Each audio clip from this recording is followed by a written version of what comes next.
خیر ایک دن میں چھت پہ چڑھا تو دیکھا کہ وہ سامنے صحن کے اندر ٹہل رہی ہے۔ اب میری تو لاٹری لگ گئی کہ جی یہاں تو میں نے اس کے زندگی میں کبھی ناخن بھی نہیں دیکھا، آج یہ ساری کی ساری میرے سامنے موجود ہے۔ تو کیا لگا، میں آرام سے اس کو دیکھتا رہا، ایک دم سے اچانک اس کی نظر میرے پہ پڑ گئی۔ السلام علیکم، میرا نام ذیشان عثمانی ہے۔ آج میں آپ سے بڑا عجیب واقعہ شیئر کرنے والا ہوں۔ یہ واقعہ آپ کو شاید سمجھ میں بھی نہ آئے، اور مجھے پوری امید ہے کہ اس ویڈیو کو سننے والے 80% لوگوں کو یہ بات سمجھ میں نہیں آئے گی، لیکن پھر بھی کر رہا ہوں کہ اگر ریکارڈ کرا دیتا ہوں زندگی میں آپ سال 10 سال 20 سال 25 سال جب تک یوٹیوب ہے، جب تک کوئی ویڈیو دیکھ سکے، کبھی بھی سمجھ جائیں گے تو انشاءاللہ تعالیٰ زندگی میں آپ کو اس کا بہت فائدہ ہوگا۔ واقعہ کچھ یوں ہے کہ میرا ایک دوست ہے عبداللہ، اس کو بڑی کیوریوسٹی رہتی ہے ہر چیز کی، اور کسی چیز کے پیچھے پڑ جائے، اللہ کا بندہ تو چھوڑتا نہیں ہے۔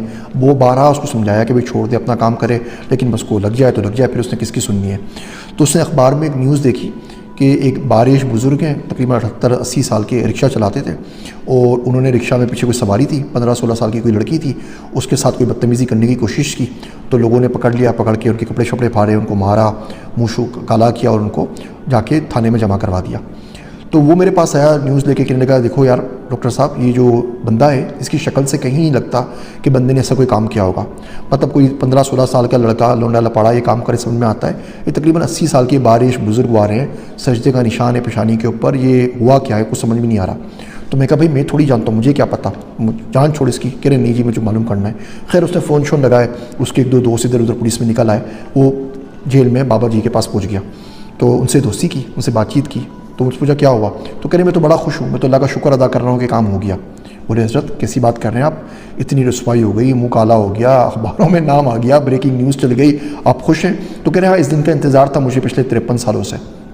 تو بولے 53 سالوں سے آپ کو انتظار تھا، مطلب کیا بات کر رہے ہیں آپ، کیا ہوا ہے؟ تو کہنے لگے کہ جی میں لڑکا سا تھا، ہم لوگ پشاور کے ایک نوائی گاؤں میں رہتے تھے، میرے باپ کے پاس کہیں سے پیسہ آیا تو انہوں نے ہمارا گھر بڑا بنا دیا، تو ہمارا 2 منزلہ گھر ہو گیا، اور آس پاس میں جتنے بھی گھر تھے وہ سب 1 منزلہ۔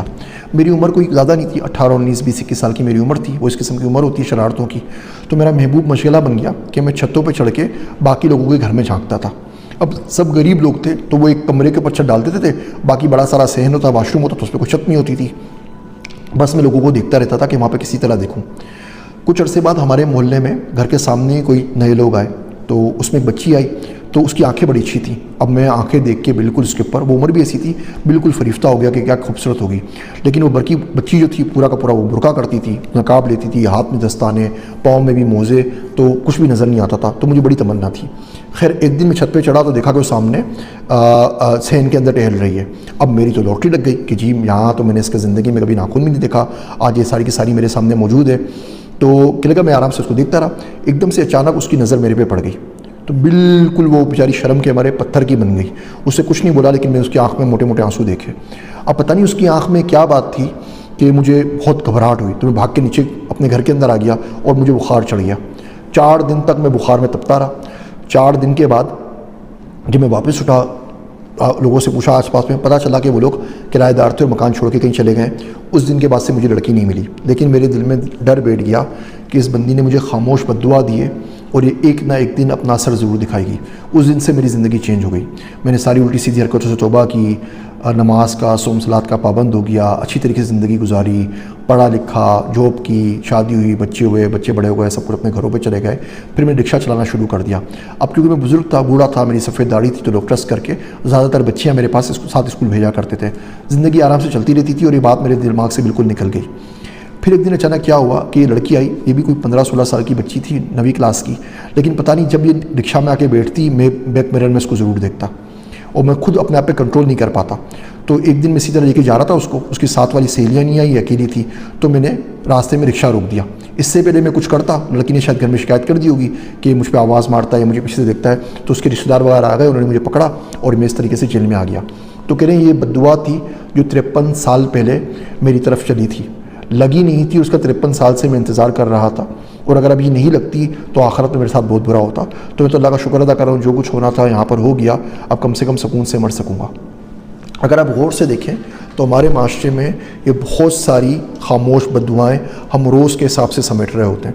میرے سرتے سکھن مولانا عبدالرحمن صاحب وہ تندور کی روٹی نہیں کھاتے تھے، وہ شیر مال وغیرہ جو ہوتے ہیں، تو پوچھتے تو کیوں نہیں کھاتے، آپ پیسے دے کے خرید رہے ہیں، کیا برائی ہے، حلال چیز ہے.